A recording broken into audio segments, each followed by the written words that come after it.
you're in good company. We were just in LA. We interviewed Gore Vidal. Okay. And wow. that was a lot of fun. Yeah, I bet. And wow. David Lynch is on our board of advisors. Oh, so we look for the sure. quirky or smarter culture people. All right. Can you roll? Can you roll with us? Yeah, sure. All right.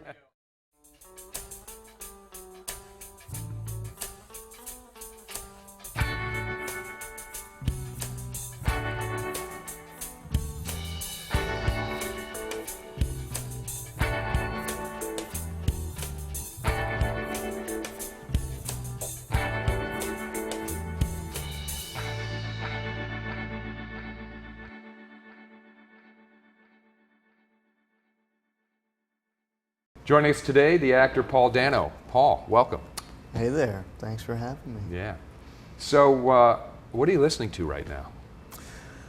Oh, well, my best friend is here in New York, is moving to Colorado, and he just gave me his whole record collection yesterday. So I have about over 100 new records in our house. And last night we put on some Al Green records, and we put on some Grateful Dead records. I've been in this like Otis Redding thing recently. Sometimes I guess spring in the morning, like that just gets me, that makes me wake up on the right side of the bed, putting on Otis. Otis is not a bad thing. I interviewed Jim Marshall recently, and he photographed every rock legend. Yeah. And I said, Jim, what was your favorite show? He said, Otis Redding, Monterey Pop. And he didn't even hesitate. There was like no indecision at all. Yeah. He was on the road with the Stones and Zeppelin and everyone. Otis is. I've heard Otis Redding all my life, but right now is the first time that it's really like, got into me like in the right way. Now with your band Mook, was R&B an influence, or did that come after? Yeah, sure. I mean, everything. Truthfully, you try and steal a little something from everything. But I play with a few really good friends, but we all have different sort of musicians we look up to, and so I think we rub off on each other nicely, and the sound is a little eclectic, I would say, I think. And I think we all kind of come from different backgrounds musically.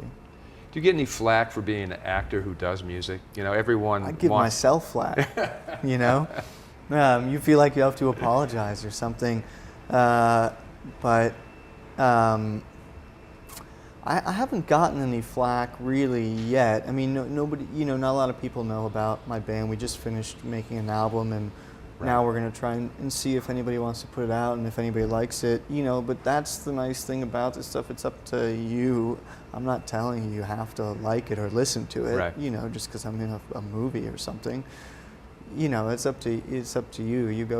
I go to the bookstore and I buy the books I want to buy and the music I want to buy. So I'm just going to try and do what I like, and hopefully self-validation will be a pat on the back from some patrons. Be most important, yeah.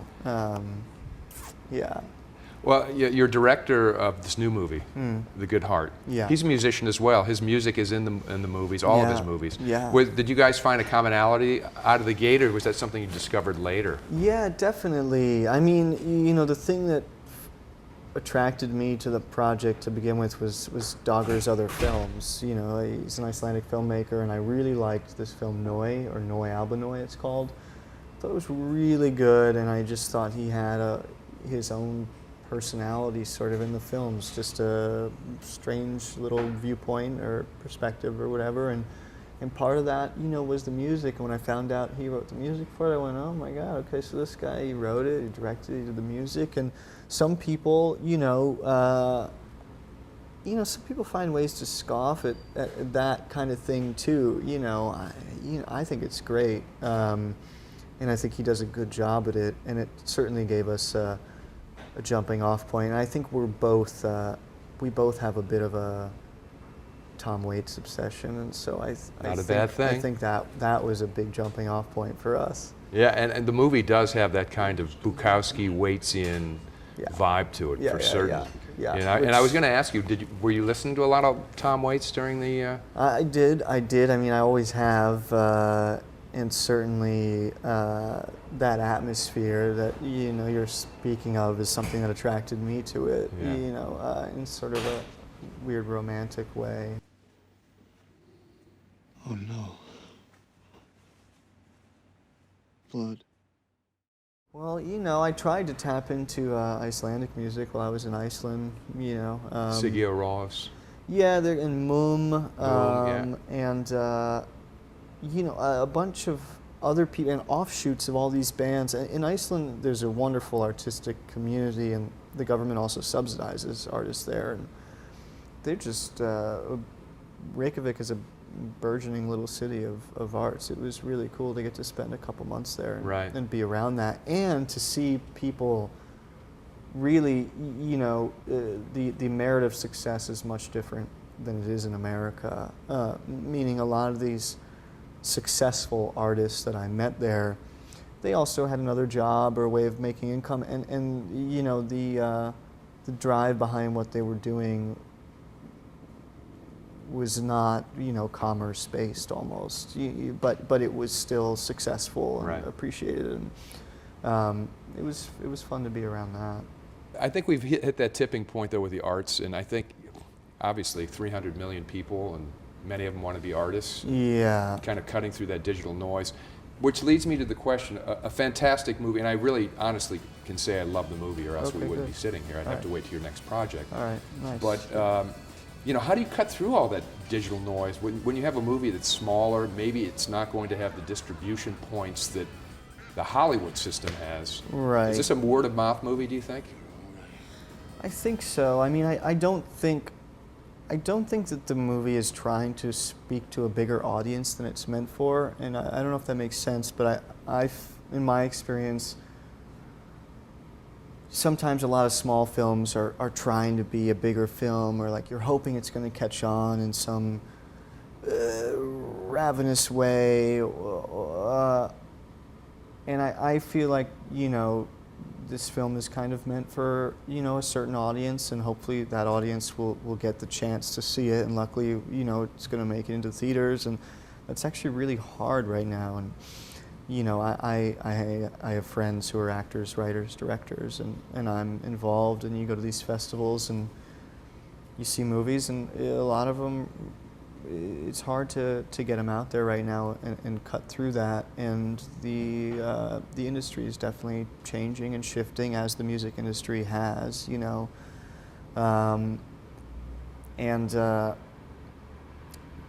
seems a little risk averse right now. And so I think that there has to be, hopefully, and will be, a life for art house cinema. I'm not sure where independent cinema is going. I think that's struggling. And then there's the really big budget stuff, and in between independent and the really big budget stuff, I don't know what's happening with that, which is, like something like There Will Be Blood would have been that. And movies like that just aren't. Right. They're really struggling to get made, from what I can tell. I don't know how you cut through the noise. If I did, I would. You'd bottle it, man. We interviewed John Hillcoat, who did The Road, and he said the same thing. He can't get his next movie done. I know. I was supposed to work with him. The gangster movie, the Wettest County thing. Yeah. And it's great script. He's a very talented guy. Yeah. That made me very sad. Actually. Yeah. I mean, when you hear this, and I was in Hollywood, meeting with some people about a project we're working on, and it's like, forget it. You have the movies today have to be a ride. They have to be like that Avatar ride, which is great. Yeah, but like you said, what happens to art cinema? And this guy, who is a very powerful, influential filmmaker, said Europe, Canada, co-brand, share whatever you can share. They seem to have the venues, the distribution points. But then I say, to counter that, we've got the internet, the word of mouth, the buzz. He said, a YouTube moment in a movie.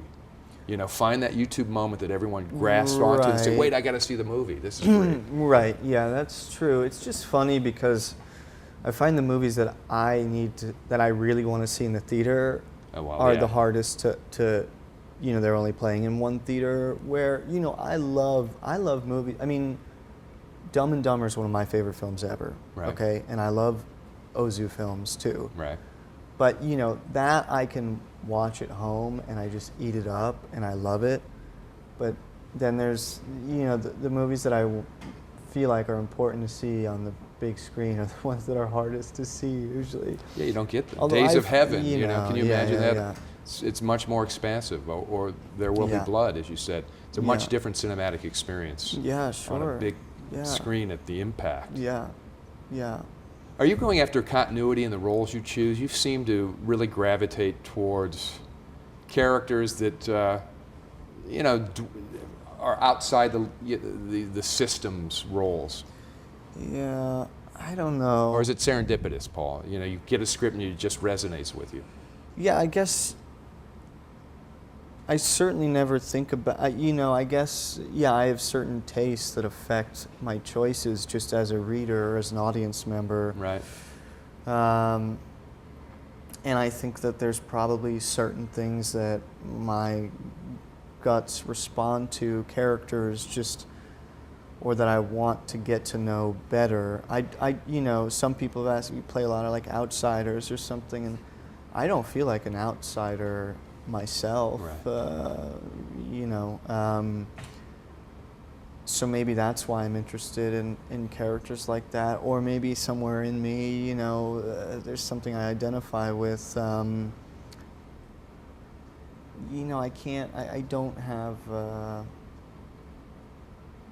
don't have like a neat little answer for it. I'm not. You're just totally looking for a little inspiration when not you. totally sure. Yeah. Yeah, it's a little bit like you have taste in women. Right.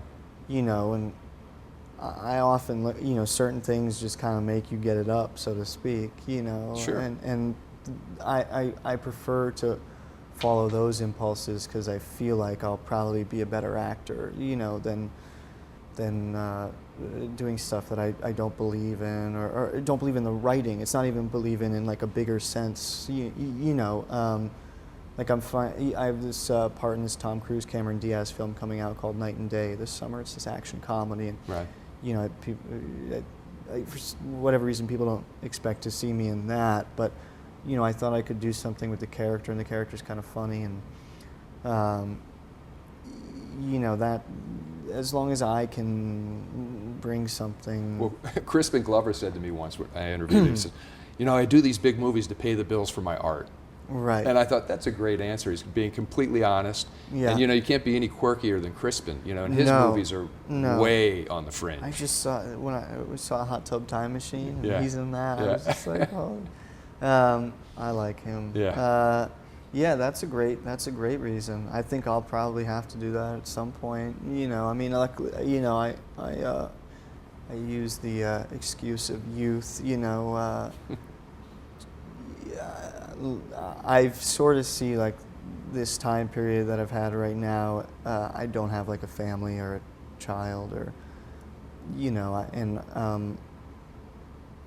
so I'm not a fortune seeker right now. Maybe I will be someday. I don't know. But you got to do that because also, truthfully, like you were saying, John Hillcoat, you want to. I am very ambitious, and I would like to get to a point. You want to be able to help the movies that you like get made. Right. And to do that, you have to reach a certain level of notoriety or success, or what so I'll have to learn how to navigate that in the best way for me. Well, you're doing a pretty good job so far. I'd say Thanks. people who are following your career arc would say there's a thoughtful young man who really is putting his craft first and foremost. And Yeah. if you can sustain that kind of career in any art form, from whether it be writing, music, I think that is probably the golden ticket. Yeah. And still maintain your integrity as a human being. Yeah. Everyone, I think, we love to build people up so we can knock them down a couple of pegs and Right. then forgive them and then build them up again. But Right. when you're dwelling in this world where you're really taking meaty roles, Yeah. I think it says a lot about the artist. Well, good. Yeah, I Yeah. do too. And it's weird for me. It's like my face is like I'm up there, even though I'm playing somebody else, and you have to, talk about it and look at it and all that. Get on the press makes it even junket. harder. Yeah. talk endlessly about it. Yeah. What was the biggest surprise for you working with Brian and in this camaraderie that you established that's so real and genuine in the movie? Well, the most surprising thing I think for me was my first film I ever did was called LIE, and it was with Brian. And he was sort of a paternal figure then. Now more of a buddy, and so it was good to be able to just kind of hang out with him and really get to know him, Right. Rather than just somebody you're sort of working with. Because he's a great actor, and I have a lot of respect for him. And he's also, God, he's done so much on film and on stage too. His chops are like, he's just, he's just. You had to be on your toes when you guys were. Yeah, he's the just rift between you guys. always on. Yeah. He's good. It's like jazz music, really. When I watched the movie, there's this kind of interplay between all the characters, really, in the movie. I mean, it's just like, whoa, here's the trombone, here's the drums, boom, Right. who's holding. Brian's kind of centering the whole thing as the band leader, yeah. and then you guys are, time to solo, Paul. Right. In and out, and it's effortless. Yeah, Really okay, beautiful good. thing. Good. And it's a guy's movie too. It's one of my complaints is where are the guy movies? I mean, I'm of a certain age where you say, hey, I grew up and I saw those Nicholson movies and those Scorsese movies, and the young filmmakers making the guys movies. Wes Anderson is, but and there are a handful of directors. But when you see a movie like this and it's generational, you can say, Right. wow, you can take your father to this movie, Yeah. or someone who is a paternal figure, and say, check this out. Yeah. I mean, who doesn't like a good bar like that? So I mean, that's There are few left in New York, but I think those that are left will maybe become more crowded after this movie. Yeah. Who are some of your mentors? And it could be, I don't know, any area of the arts. Was there like a teacher moment in your young life, or your parents, or cousin? Well, I have to say something that I sort of realized recently was how great my parents were in terms of they never said don't try this, it's too hard to make a living, or like that kind of thing, and I always thought that's what parents were supposed to do, so I didn't realize that not everybody has that, and once I realized that, I felt really lucky that I never felt like trying to become an actor was a foreboding or a dangerous, or I knew what it was, and I was fine with that, and so were they, and so that's nice. But I don't know. My idol right now is definitely LeBron James. He went to my high school, believe it or not. Oh, really? I went to that small Catholic high school in Akron, Ohio, Wow. same high school. I've not been able to get the interview, though. There are a lot of layers to him. Yeah. I'm like, dude, I'm an alumni. Yeah. Interesting you say LeBron, though. He's just, he's unbelievable, and he's just the best, and he works really hard. He's sort of my idol right now. I've certainly had actors that I've looked up to. I look up to directors a lot for some reason as an actor, though, and careers, like people like Robert Altman or something, who are able to do movies in different genres but kind of make them their own, and do things that were successful, but also do things that were, small, and that's, something I aspire to, but those aren't mentors.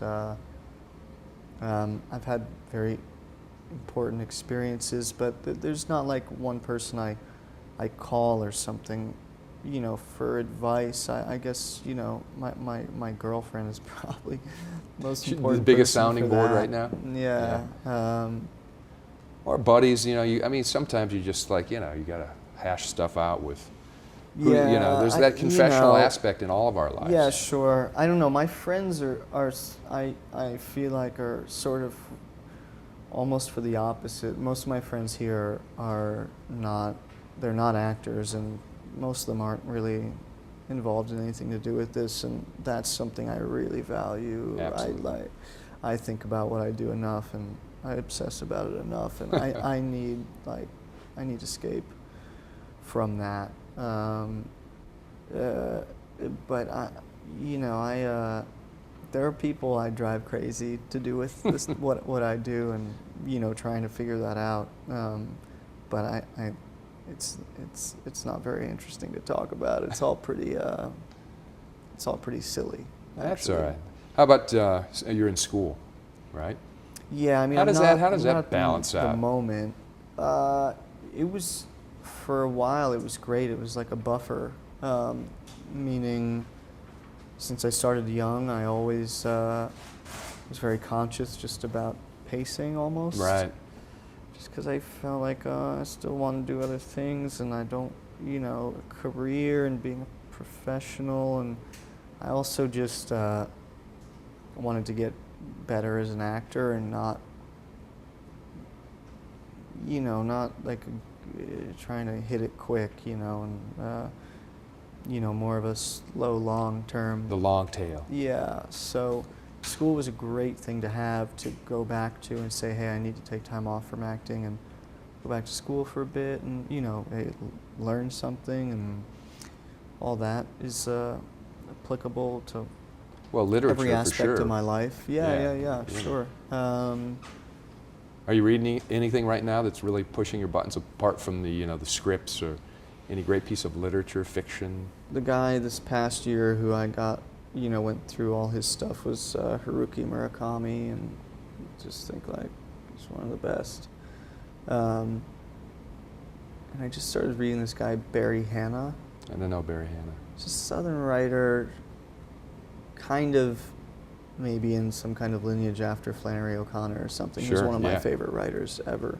Well, I mean, maybe the bigger So, question is: yeah. is the reading a great escape for you? Do you really value that time, or is it? Yeah, I do, but I can never do it while I'm working. Sure, So, right, okay. But yeah, sure, I like it. I have a terrible vice in buying books. I was going to say, are you a Kindle guy, or No. give me the No, the canvas and paper, cloth and paper. Yeah. It's a good habit, but we don't have the space for it in our apartment.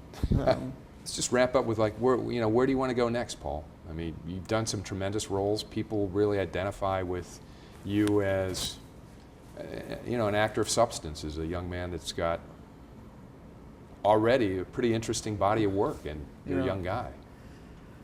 Do you want to direct? Do you want to produce? Yeah, I'm gonna make a short film next month that I wrote that I'll direct, and I will definitely make a film someday. I don't think anytime soon. I mean, a full length. I would like to probably try and do something now that people don't expect me to do. Maybe I would like to do some, bigger film one that I like, but I don't know. As an actor, you're sort of subject to, you can make things for yourself, but often is the case, you get scripts, you read them, you meet, that kind of thing. So often I view it as what surprises me that comes, through the door. So it's hard to have a plan, But yeah, I think gonna make a short film and see what happens. Hey, Paul, thanks for being on the All right, Dusty Wright thank Show, you. man. Yeah, all Good right, luck. thanks, man. All right. And I hope the movie is wildly successful. All right. Well, thanks.